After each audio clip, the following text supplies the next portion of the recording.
Actes des Apôtres, chapitre 7. Ce qui est beau dans la révélation biblique, c'est que, comme pour reprendre les paroles de Christian Frappier, c'est le chanteur, tout se tient. Hein? Dans la révélation biblique, tout se tient. Hein? De la Genèse à l'Apocalypse, on a un plan du salut qui passe de la promesse à la réalisation. Hein? La promesse à l'accomplissement, la préparation à la réalisation. Et au chapitre 6 du livre des Actes, on a vu que Étienne, serviteur de Dieu, collaborateur des apôtres, était rempli du Saint-Esprit, de foi, prêt à être utilisé de Dieu pour proclamer sa parole. Il a été faussement accusé par les leaders du Sanhédrin et d'autres. Et au chapitre 7, on va voir que le souverain scateur lui pose une question, et tout le reste du chapitre, c'est Étienne qui est en train de répondre à sa question. Le souverain sacrificateur lui demande, en ce qui concerne les accusations qu'on avait proférées contre lui, concernant la loi de Moïse, est-ce que c'était vrai ce qu'il avait dit, qu'il blasphémait ou qu'il parlait en mal de la loi de Moïse, du temple et de Dieu? Bien, on va voir quelles étaient ces accusations-là, juste pour se rafraîchir la mémoire, verset 11. Ben, est-ce que quelqu'un voudrait lire versets 11 à 14? 11 à 14. Chapitre 6.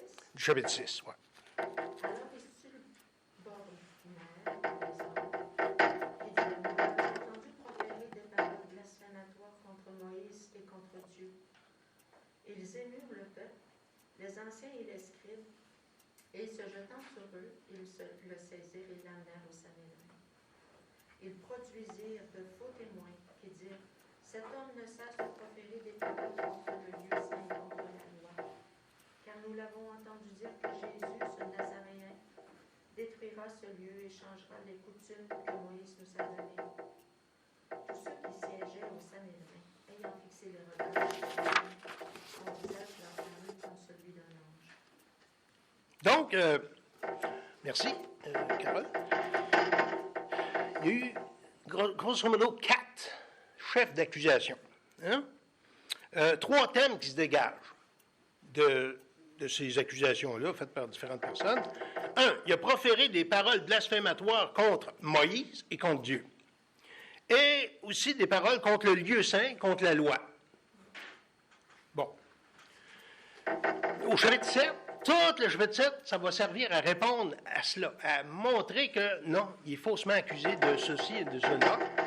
Et dans la première section qu'on va regarder aujourd'hui, bien, il va parler de Dieu. Vous dites que j'ai parlé en mal contre Dieu, que j'ai blasphémé contre Dieu, bien, on va voir les raisons qui montrent que non, c'est pas vrai. Il n'a pas parlé en mal de Dieu. Et on regardera le reste au cours des prochaines semaines.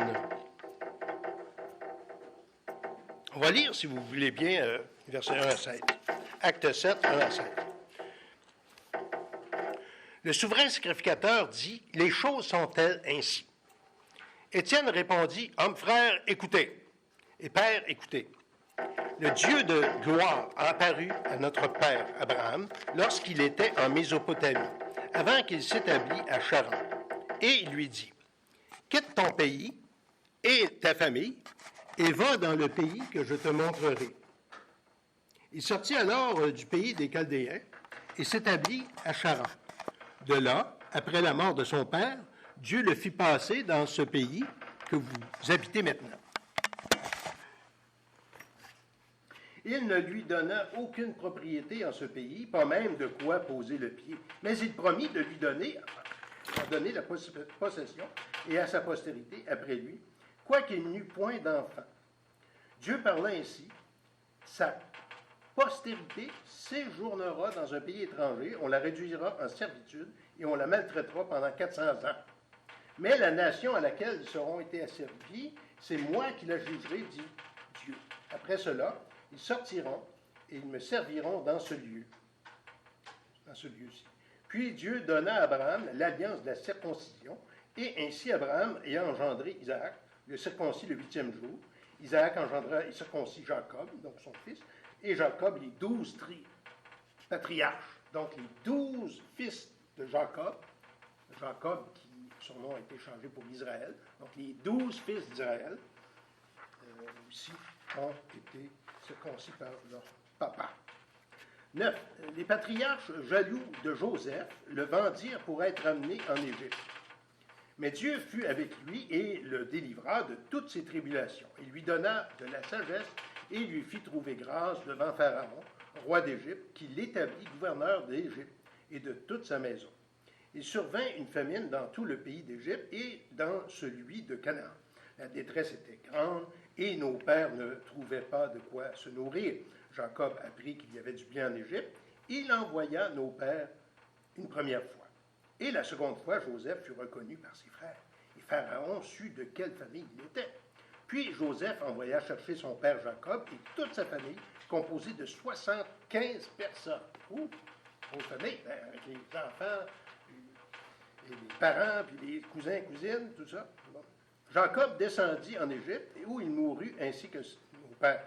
Et ils furent transportés à Sichem et déposés dans le sépulcre qu'Abraham avait acheté à prix d'argent des fils des morts, père de Sichem.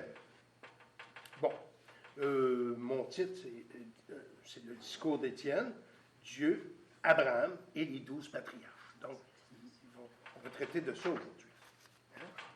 Et on va essayer de dégager 5 qualités ou attributs de Dieu qui se dégagent de cette portion-là, dans le discours d'Étienne, où il parle d'Abraham et des patriarches.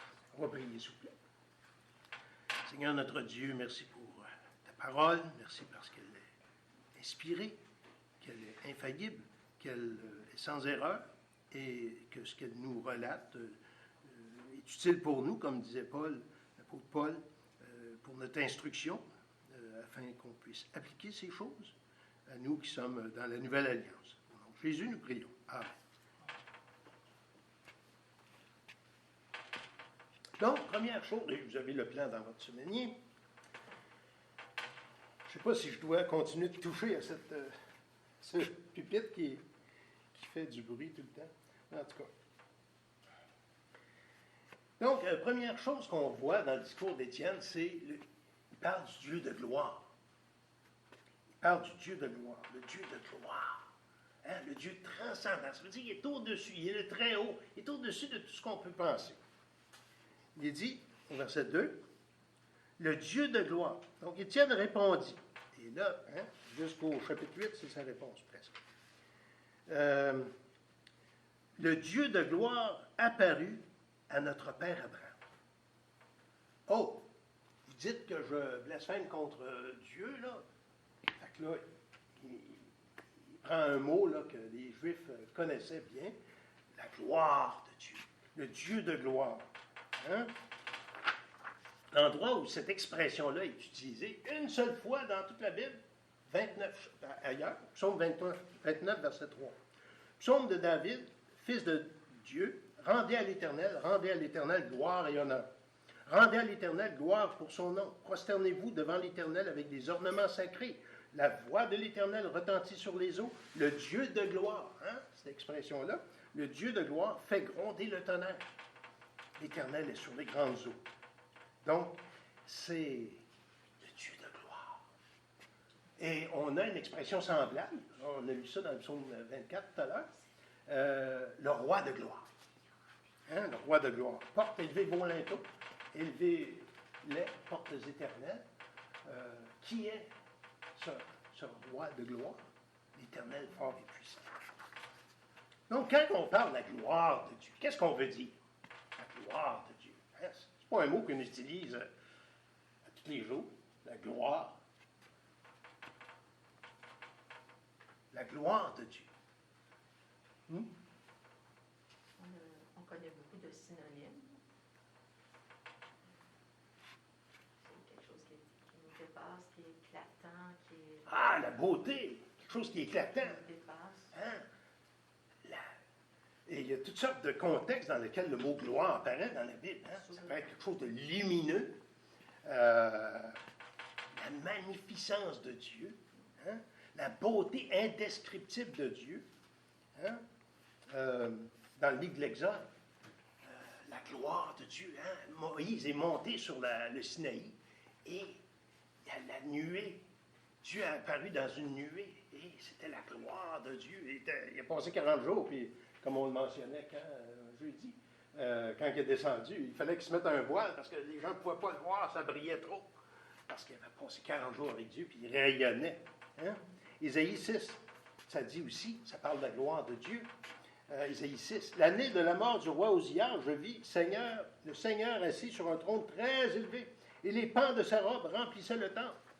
Les séraphins se tenaient au-dessus de lui, et ils avaient chacun 6 ailes, 2 dont ils se couvraient la face, 2 dont ils se couvraient les pieds, et 2 dont ils se servaient pour voler. Ils criaient l'un à l'autre, « Saint, Saint, Saint est l'Éternel des armées, toute la terre est pleine de sa gloire. » Ah! Quand on voit, quand on pense à la gloire de Dieu dans la création, on peut penser à les grandes galaxies, les grandes constellations, les grandes nébuleuses. Mais on peut regarder un beau petit flocon de neige, là, qui est juste avant qu'il se mette à fondre. Là. Oh, tout symétrique. Puis il n'y en a pas 2 pareils, apparemment. Hein? Ben, la gloire de Dieu, c'est la beauté. Hein? Ça peut être dans les petites choses. Il y en a qui font même comment ils appellent ça? La nano-sculpture. Ils prennent avec des microscopes, ils prennent des atomes, puis ils font, j'ai déjà vu ça, des petites autos avec des atomes. Ça fait la forme de... Wow! Mais Dieu, c'est le plus grand artiste. Hein? Il n'a pas besoin de se forcer pour faire des belles choses dans ce qui est grand ou ce qui est petit. Et le Dieu qui prêchait, le Dieu qui était décrit par Étienne, c'est un Dieu glorieux, hein? Un Dieu de gloire. Dieu, il est dit dans Isaïe qu'il ne donnera pas sa gloire à d'autres. Hein? Isaïe 42, 8, « Je suis l'Éternel, c'est là mon nom, et je ne donnerai pas ma gloire à un autre, ni mon honneur aux idoles. Hein? On adore le Créateur des cieux et de la terre. Hein? Le vrai Créateur, pas un bout de bois ou un bout de plâtre. Hein? Donc, c'est à lui qu'il faut rendre honneur. Hein? C'est pour ça qu'il dit dans le premier commandement, tu n'adoreras pas d'autres dieux devant ma face. Tu ne prosterneras pas, deuxième commandement, devant eux, devant les créatures. Isaïe 42, 8 aussi. Il dit, c'est pour l'amour de moi que je vais agir, car comment mon nom serait-il profané? Je ne donnerai pas ma gloire à vous. Hein? Et dans l'Apocalypse, un jour, toute gloire va être donnée à Dieu, hein, le Dieu trinitaire, Apocalypse 4. Quand les êtres vivants rendent gloire et honneur et action de grâce à celui qui est assis sur le trône, à celui qui vit au siècle des siècles, les 24 vieillards se prosternent devant celui qui est assis sur le trône et ils adorent celui qui vit au siècle des siècles. Ils jettent leur couronne. Ils disent, gloire à Dieu. Hein? Tu es digne, notre Seigneur, notre Dieu, de recevoir la gloire et l'honneur, la puissance, car tu as créé toutes choses. Et c'est par ta volonté qu'elles existent et qu'elles ont été créées. Donc, c'est un Dieu tout glorieux que Étienne, par sa petite expression, veut dire, hein, ce qui signifie, et ses interlocuteurs, ceux qui étaient avec lui, il n'y avait certainement rien à dire contre ça. Hein? Deuxième qualité, deuxième attribut qui est implicite ou qui est indiqué par Étienne, c'est un Dieu qui, donc, comme on a dit, il est glorieux, il est très grand, il est au-dessus de tout ce qu'on peut penser, mais il est aussi tout proche. Le Dieu tout proche, immanent. Hein, c'est le contraire de transcendant, il est immanent, il est avec nous. Il apparut à notre père Abraham lorsqu'il était en Mésopotamie, avant qu'il s'établisse à Charan. Et il lui dit, hein, donc, il parle de Dieu a apparu à Abraham. Comment démarre, comment s'amorce l'histoire d'Israël? Ben, c'est là, quand Dieu a pris contact avec Abraham, et là, il l'a amené dans un pays. Donc, ce Dieu glorieux, qui est dit dans 1 Timothée 6,16, qui habite une lumière inaccessible que nul homme n'a vue ni ne peut voir, à qui appartiennent l'honneur et la puissance éternelle, ben ce Dieu grand, ce grand Dieu-là est venu à Abraham. Il est apparu à Abraham. Le Dieu visible, invisible, a pris une forme visible. Le Dieu très haut est devenu tout proche. C'était pas l'incarnation. Il fallait attendre quelques millénaires. Parce que, non, plusieurs centaines d'années, parce que Abraham a vécu peut-être 1600 ans, 1700 ans avant Jésus-Christ. Donc, à un moment donné, Dieu viendrait sur terre en Jésus-Christ, hein, avec un corps humain. Mais quand même, Dieu s'est manifesté de plusieurs manières, comme il est dit dans Hébreux, chapitre 1, et à plusieurs reprises, par des manifestations visibles. On appelle ça des théophanies, hein, une manifestation de Dieu de façon visible dans l'Ancien Testament. Ça pourrait être le buisson ardent avec Moïse, la colonne de feu, la colonne de nuée la nuit. Non, la colonne de feu la nuit, la colonne de...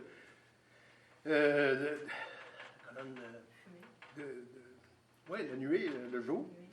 Hein? Et différentes autres sortes. Des fois, Dieu prenait la forme d'être humain, mais ce n'était pas une incarnation, c'était juste une apparition. Et Dieu s'abaisse à notre niveau pour venir nous parler. Hein? Calvin disait, Dieu condescend à balbutier notre langage. Bon. Mais Dieu s'abaisse à venir à notre niveau, nous rejoindre. Comme nous, on s'abaisse et on veut que les enfants nous comprennent. Hein? Puis, donc, on s'arrange pour cela, on prend les moyens pour ça. Et pour ceux qui écoutaient Étienne, qui connaissaient bien l'Ancien Testament, l'apparition du roi de gloire, ça signifiait probablement cette nuée. Parce que quand on parlait dans Exode de la gloire de Dieu qui remplit le tabernacle, c'était la nuée théophanique, la nuée. Et plus tard, les Juifs appelaient ça la Shekinah, ça veut dire le signe de la présence constante de Dieu avec son peuple. Hein? Dans Exode 40, 33, quand ils ont fini de bâtir le tabernacle, hein, après avoir été au Sinaï, qui était dans le désert, dans Exode 40, 33, ça dit, il dressa le parvis autour du tabernacle et de l'autel, et il mit le rideau à la porte du parvis. Le parvis, c'était la cour extérieure du tabernacle, ou plus tard du temple. Ce fut ainsi que Moïse acheva l'ouvrage. Alors la nuée couvrit la tente d'assignation, et la gloire de l'Éternel remplit le tabernacle. Hein? Moïse ne pouvait plus entrer dans la tente d'assignation, parce que la nuée restait dessus, que la gloire de l'Éternel remplissait le tabernacle. Hein? Donc, il ne faut pas rentrer. Dieu prenait toute la place. Cette nuée de la gloire de Dieu a rempli plus tard le temple de Salomon, quand il a été bâti. La même chose était arrivée. Hein? Et si on tourne dans la Genèse, c'est intéressant parce que il est dit dans les Actes que Étienne dit que Dieu a apparu à Abraham. Mais c'est un détail qui n'est pas mentionné dans Genèse. L'Éternel dit à Abraham, c'est tout ce qu'il dit. Il n'est pas dit qu'il est apparu, mais on voit quand même que dans la Bible, les textes se complètent. Hein? Un détail qui est absent à quelque part, ben, on a le détail qui manque ailleurs. Comme dans les 4 évangiles. Ce pas les 4 évangiles, ce n'est pas une photocopie. Marc, Luc, Jean n'est pas une photocopie de Matthieu. Hein? Il y a des détails, parce que c'est 4 témoins qui ont vu les mêmes événements, mais avec certaines préoccupations particulières. Donc, pour ça qu'Étienne ajoute un détail qu'il n'y avait pas dans la Genèse, mais c'est sous l'inspiration de Dieu qu'il le mentionne. Bon. Et dans l'Épître aux Hébreux, on l'a mentionné tout à l'heure, hein? Pourquoi Dieu ne nous apparaît plus aujourd'hui? Pourquoi il n'y a plus de nuages, là, puis la gloire de Dieu remplit la salle? Ben, c'était des modes temporaires de révélation, jusqu'à temps que Jésus vienne, lui qui est la révélation finale, qui est monté au ciel et qui nous a laissé sa parole. C'est tout ce qu'on a besoin là, maintenant. Hein? Donc, un autre élément qu'on voit concernant Dieu et que Étienne nous mentionne, c'est... Des fois, c'est pas explicite, mais c'est implicite hein, dans le texte. Le Dieu souverain. Dieu qui est le Dieu souverain. Versets 3 et 4. Quitte ton pays et ta famille et va dans le pays que je te montrerai. Hein? Dieu dit à Abraham, quitte ton pays et ta famille et va dans le pays que je te montrerai. Et puis c'était à 800 kilomètres. Ur, là où c'était la ville, en Chaldée, en Mésopotamie. On appelle cela aussi la Babylonie. C'est différentes régions où était Ur, différents noms pour décrire cela. Et Dieu il dit, va dans le pays que je te montrerai, le pays de Canaan. Hey, il a fallu qu'il franchisse 800 kilomètres à pied, ou peut-être à dos d'âne, ou peu importe, je ne sais pas dit, mais 800 kilomètres, se déménager jusqu'à Charan, puis Charan, c'était pas encore dans le pays promis, là, en Palestine. Ensuite, quand le papa d'Abraham est mort, quel est son nom? En tout cas, il est décédé. Là, à ce moment-là, il est parti. Quand on dit que Dieu est souverain, qu'est-ce que ça veut dire? Qu'est-ce qu'on veut dire? Dieu est souverain. Je crois que Dieu est souverain. C'est qu'il dirige tous les événements pour que sa volonté s'accomplisse. Il dirige tous les événements. Il n'y a rien qui arrive par hasard. Dieu, il sait ce qu'il fait. Il sait. Il n'y a rien qui... Jésus dit, il n'y a pas un cheveu qui tombe de votre tête sans que Dieu sache. Et on va voir ça dans cette portion-là. Dieu dirige l'univers. Hein? Dieu dirige les humains. Même si des fois on se demande, c'est vraiment Dieu qui est qui dirige soit mon voisin ou telle personne. Il n'y a rien qui arrive par hasard. Ça ne veut pas dire que tout le monde suit les lois de Dieu. Là. Ou Dieu dirige les circonstances, comme Carole vient de dire. Dieu a toute autorité en tant que créateur de l'univers. On pourrait dire en tant que propriétaire de l'univers. Hein? Propriétaire a le droit d'exiger de son locataire un certain comportement dans la maison, là, etc. Dieu en tant que propriétaire de l'univers, et nous, on est dans son univers, il est en droit de nous demander des choses, de nous exiger des choses. Et c'est pour ça que Dieu a dit, va, quitte ta maison. Dieu a ordonné à Abraham de quitter le lieu où il vivait, son lieu de naissance, on voit ça dans Genèse 11, 31, pour se diriger vers un pays meilleur.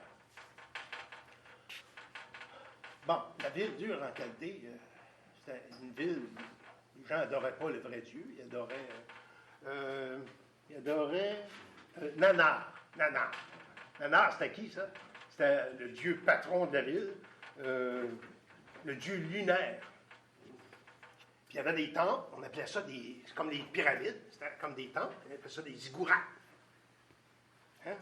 Et Dieu a dit, OK, tu vas adorer le Créateur et tu vas quitter tout cet endroit-là et tu vas, avec tous tes descendants, tes enfants, tes petits-enfants, là, vous êtes allés dans un bon pays. Donc, 800 km pour commencer, c'était pas fini. Un long chemin. Et plus tard, comme il est annoncé, les Juifs ont passé 400 ans. C'est pas définitif, là, ils ne sont pas installés dans la terre promise tout de suite. Ils ont passé 400 ans en Égypte, esclavage, et ça a été annoncé, ça. Puis ensuite, 40 ans au désert, à faire des détours, parce que Dieu avait des choses à leur enseigner, avant d'arriver dans la terre promise. Mais l'appel de Dieu, c'est un appel irrésistible. Quand Dieu nous appelle à faire quelque chose, ça peut être insécurisant, mais c'est la chose à faire. Hein? Comme quand c'est Jésus et ses disciples. Laisse les filets, suis-moi. Et on suit. On laisse leur emploi. Mais avec de la foi. Abraham a dû quitter sa famille et partir vers l'endroit que Dieu l'appelait. L'appel de Dieu sur nos vies comporte une distanciation, quelquefois une séparation de ce qui nous empêche de servir Dieu. Si Dieu est souverain, s'il est le maître de l'univers, le maître de l'histoire, le maître de nos vies, bien, il a tous les droits sur nous pour nous commander ce qu'il veut. Hein? Abraham, à un moment donné, Dieu a commandé des choses assez qui n'étaient vraiment pas habituelles et normales. Et Dieu savait ce qu'il faisait. Même chose, donc, à l'appel d'Abraham, de quitter son lieu de naissance. C'était la même chose pour les apôtres. Donc, quitter leur travail pour devenir des pêcheurs d'hommes. Chose certaine, tous ceux dans la Bible qui ont obéi à l'appel de Dieu ont vu des choses merveilleuses se produire. Une autre qualité de Dieu, un attribut de Dieu, le Dieu tout-puissant. Comment qu'on voit ça? Bien, c'est que l'apôtre, c'est Étienne, il parle d'Abraham, qui, plus tard, on le voit ailleurs dans la Bible, il allait avoir une postérité, mais il avait 90 ans, sa femme, presque 100 ans, sa femme aussi. C'est impossible d'avoir des enfants, une postérité, que Dieu a accompli sa promesse comme ça par son fils, qu'il n'y avait pas encore, mais il y a eu foi en Dieu. Et donc, Dieu a pris, Abraham a pris des arrangements funéraires. Il est arrivé dans la région de la Palestine, le fameux pays de Canaan, plus tard, qu'on appelle. Et puis, quand sa femme, Sarah, est morte, il a pris des arrangements funéraires. Il l'a enterré là.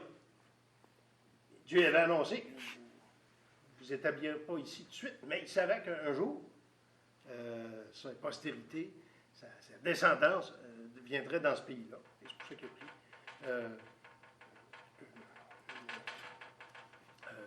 un tombeau pour sa femme là, près d'Hébron, à Canaan.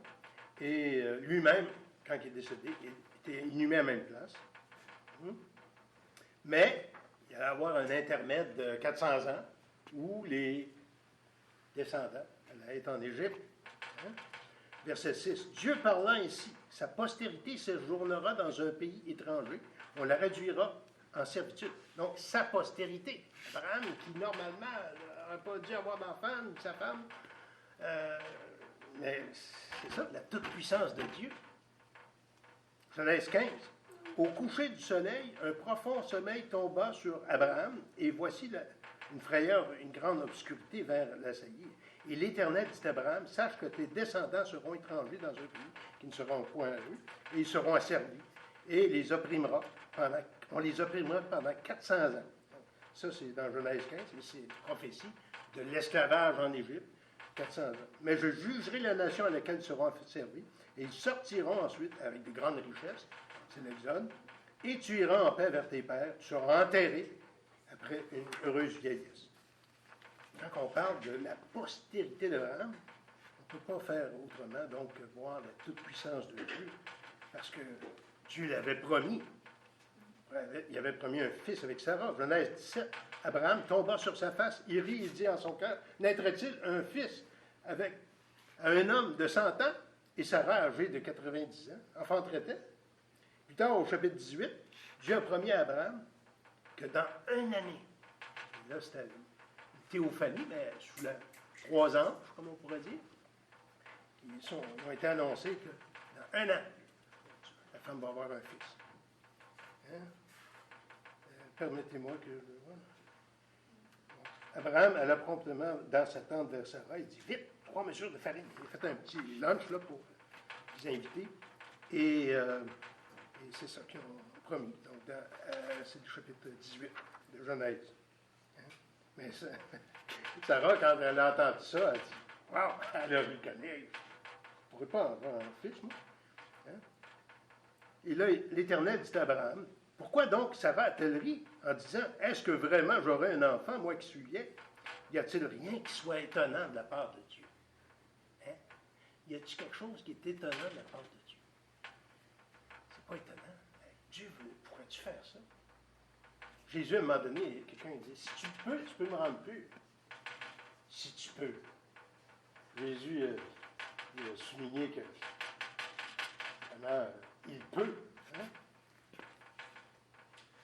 Donc, un an plus tard, ils ont eu l'enfant.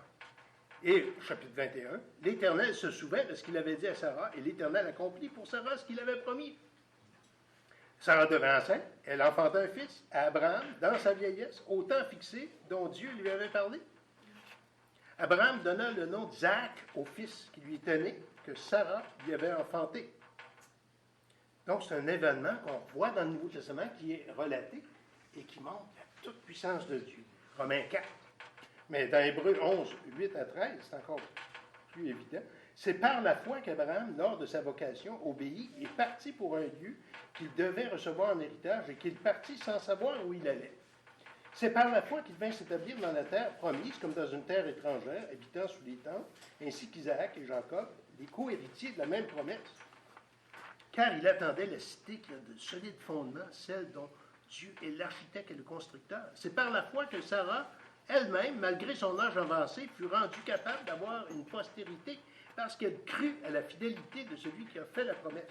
C'est pourquoi d'un seul homme, déjà usé de corps, naquit une postérité nombreuse comme les étoiles du ciel, comme le sable qui est sur le bord de la mer et qu'on ne peut compter.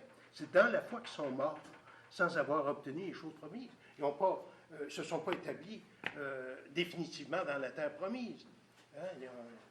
Les enfants, la postérité a dû passer 400 ans en Égypte, mais la promesse a été accomplie plus tard, hein, sous Josué, qui était le successeur de Moïse, et qui a fait rentrer le peuple dans la terre promise, en passant par Jéricho.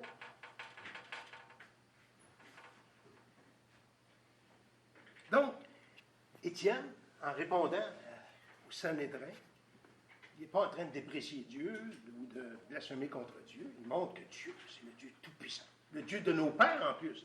Il ne dit pas le Dieu de vos pères. Il se met sur le même pied d'égalité en tant que juif lui-même. C'est le Dieu de l'alliance, verset 8. Verset 8. Puis Dieu donna à Abraham l'alliance de la circoncision. Et ainsi, Abraham, ayant engendré Isaac, le circoncis le 8e jour, Isaac engendra et circoncis Jacob, et Jacob les 12 patriarches. Donc, Dieu a fait l'alliance avec Abraham. L'alliance veut dire qu'il s'est engagé avec une promesse à faire quelque chose. Hein? Et le signe de cette alliance, c'était la circoncision pour les mâles. Hein? Ce qui est dit en peu de mots dans notre livre des Actes, chapitre 7, mais est un petit peu plus explicité ici au chapitre 17, Genèse 17, versets 8 à 14.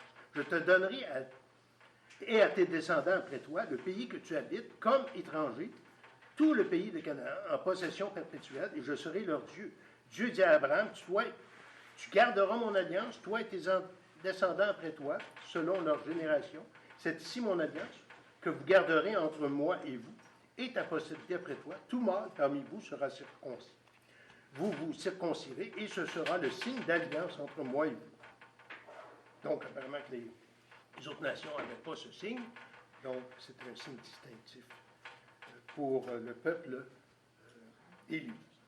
À l'âge de 8 jours, tout mâle parmi vous sera circoncis, selon vos générations, qu'il soit né dans la maison, ou qu'il soit acquis à prix d'argent de tout fils étranger, sans appartenir à ta race. On devra circoncire aussi celui qui est né dans la maison et celui qui est acquis à prix d'argent, et mon alliance sera dans votre chair une alliance perpétuelle. Une alliance. On voit quand même dans le Nouveau Testament que tout cela préparait le chemin vers l'alliance que Dieu fait dans nos cœurs, et la circoncision, c'est la circoncision spirituelle dans nos cœurs. Hein? Dieu s'était engagé à sauver son peuple. Donc, c'est une leçon qu'on va faire avec Benoît prochainement. Mais on a quelques leçons de Pascal Denot sur les alliances. C'est assez corsé, c'est assez complexe, Mais les alliances dans l'Ancien Testament, que ce soit l'alliance avec Abraham, Isaac, Abraham, Moïse, l'alliance avec David, c'était des alliances de promesses. C'était pas ça qui donnait le salut. Ça préparait le chemin vers la nouvelle alliance, inaugurée par le véritable agneau de Dieu qui ôte le péché du monde, Jésus. Donc, c'était les alliances, comme on le voit dans, je ne sais pas si c'est l'Épître aux Galates, ils appellent ça les alliances de la promesse. Ça pointait vers le Messie à venir. Et Pascal Denot en parle en détail dans son livre « Une alliance plus excellente ». Finalement, Étienne va décrire le récit du fils de Jacob, Joseph. Hein? Parce que Jacob, Israël, a eu 12 fils. Hein? On appelle ça les 12 tribus d'Israël. Les 12 fils d'Israël. Hein? Tribu de Zabulon, tribu de Juda, tribu de Nephtali. Bon. Et il y en avait un de ses fils, Joseph. Il n'était pas aimé de ses frères. Parce qu'à un moment donné, il y a eu... C'était comme chouchou de son père. Puis, à un moment donné, il y a eu des rêves prophétiques. Puis ça mettait en cause un peu là, ses frères. Et sans rentrer dans les détails, là, ils ne l'aimaient pas. Ils n'aimaient pas leur petit frère. Et ils l'ont vendu comme esclave. Puis là, il se retrouvait en Égypte. Donc, ici, la dernière partie de notre récit aujourd'hui, jusqu'au chapitre 9, chapitre 7, versets 9 à 5, nous parle encore de la souveraineté de Dieu, mais Dieu qui a guidé les événements dans la vie de Joseph. Verset 9. Les patriarches jaloux de Joseph. Les patriarches, c'est les ancêtres de la nation d'Israël, donc les 12 tribus, comme je mentionnais. Les patriarches jaloux de Joseph le vendirent pour être amené en Égypte. Hein? On se souvient de ce qui est arrivé à Joseph. Hein? Il a été vendu pour aller être en Égypte. Et là, il était esclave. Il a eu du succès. Il est monté en grade. Puis là, il est devenu le gouverneur en Égypte. Le pharaon là, a une grande confiance en lui. Hein? Et verset 10. Mais Dieu fut avec lui. Hein? Il a été vendu comme esclave, mais Dieu fut avec lui. Hey, ça, c'est toute la différence. On peut avoir des épreuves, les pires épreuves de notre vie. Hein? Il y en a-tu? Hein? Mais si Dieu est avec nous, on peut avoir confiance de la fin, de ce qui va aboutir. Mais Dieu fut avec lui, il le délivra de toutes ses tribulations, et lui donna la sagesse, et fit trouver grâce devant Pharaon, roi d'Égypte, qui l'établit gouverneur d'Égypte et de toute sa maison. Il survint une famine dans tout le pays d'Égypte, hein, et puis il y a eu famine dans toute la région, et tout le monde allait en Égypte pour recevoir des rations, du blé, tout ça, parce qu'eux il y avait tellement du succès, il y avait tellement des bonnes récoltes qu'ils ont mis d'avance en entreposage des surplus pendant les 7 vaches grasses. Hein? Il y a eu les 7 vaches maigres, 7 années de vaches maigres, selon la vision qu'il y a eu. Et puis, pendant que ça allait bien, ils en ont mis de côté. Et puis, il y en avait tellement mis de côté que pendant qu'il y a eu une famine, tout le monde venait pour chercher de la nourriture. Et c'est de même que Jacob et ses fils sont rentrés en contact. Ils ne savaient pas que c'était Joseph qui était celui qui était le gouverneur qui organisait toute cette distribution de nourriture. Mais c'est ainsi que la famille a été réunie. Joseph dit à ses frères, à un moment donné, ça s'étend de Genèse chapitre 40 environ jusqu'à la fin, mais à la fin, après plusieurs va-et-vient, Joseph dit à ses frères, « Je suis Joseph, mon père, vit-il encore? » Mais ses frères ne purent lui répondre, car ils étaient troublés en sa présence. Joseph dit à ses frères, « Approchez-vous de moi. » Ils s'approchèrent. Il dit, « Je suis Joseph, votre frère, que vous avez vendu pour aller en Égypte. » Maintenant, ne vous affligez pas. Hein? Faites-vous pas de bile. Faites-vous pas du mauvais sang. Ne vous affligez pas et ne soyez pas fâchés de m'avoir vendu et pour être conduit ici, car c'est pour vous sauver que Dieu m'a envoyé devant vous. Hein? Plus loin, il dit, Dieu m'a envoyé devant vous pour vous faire subsister dans le pays. Hein? Ce n'est donc pas vous qui m'avez envoyé ici, c'est Dieu. Il m'a établi père de Pharaon, maître de toute sa maison, et gouverneur de tout le pays d'Égypte. Tout comme dans le livre d'Esther. Hey, c'est drôle, hein? Dans le livre d'Esther, un peu avant les psaumes, le mot Dieu n'est même pas dans le livre. Tout le livre d'Esther, mais on le voit en filigrane, on le voit sous-entendu. Parce qu'à un moment donné, il dit, qui sait si ce n'est pas pour tel but que tu es parvenu ici à la royauté. Hein? Je ne parle pas de Dieu, mais c'est impliqué. Hein? En anglais, ils disent, it was meant for this purpose. Hein? C'est Dieu qui a dirigé tout ça. Dieu est souverain. Et c'est ce qu'on voit ici dans cette dernière portion de cette section du discours d'Étienne. Donc, on vient de dire là, que le discours d'Étienne servait à répondre aux objections, aux accusations, fausses accusations du Sanhédrin. Hein? Et puis, il a souligné, que Dieu est le Dieu de gloire, que Dieu, c'est le Dieu tout proche, c'est le Dieu souverain, le Dieu provident qui dirige les événements, autrement dit, comme on vient de voir, qui est le Tout-Puissant, qui est le Dieu de l'Alliance. C'est toutes des choses avec lesquelles les leaders juifs étaient d'accord, et c'est ce qu'il a dit. Un élément qu'il faut souligner quand même, et qui va être accentué plus loin, et surtout à la fin de son discours, c'est qu'en parlant de la vie de Joseph, il a mis en évidence que les serviteurs de Dieu, quelquefois, sont rejetés, sont haïs. On les accuse faussement.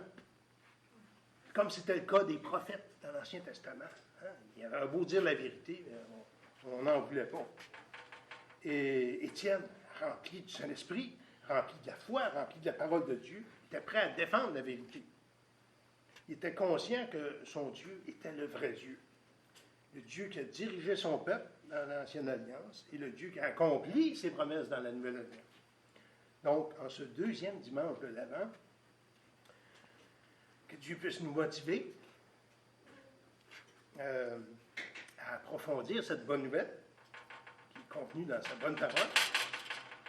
Et cette parole-là va nous fortifier notre foi et nous équiper pour répandre autour de nous, répandre le message du salut aux humains, afin que quiconque croit en lui, hein, en Jésus, ne périsse point, qu'il ait la vie éternelle. Prions. Notre Dieu, notre Père, merci pour ta parole, merci pour ton message toujours actuel, un message qui nous équipe, qui nous fortifie. Et Seigneur, les épreuves à travers lesquelles on peut passer, nos croyants aussi qui ont passé avant nous, ou qui passent à travers différents endroits dans le monde. On n'est pas seul. On fait partie de ta grande famille et tu es avec nous. Oui, comme tu as été avec Joseph et avec les enfants de Dieu. Te prions de bénir cette célébration et que tu sois exalté et que tu nous remplisses de ta joie, car la joie du Seigneur est notre force. Jésus, amen.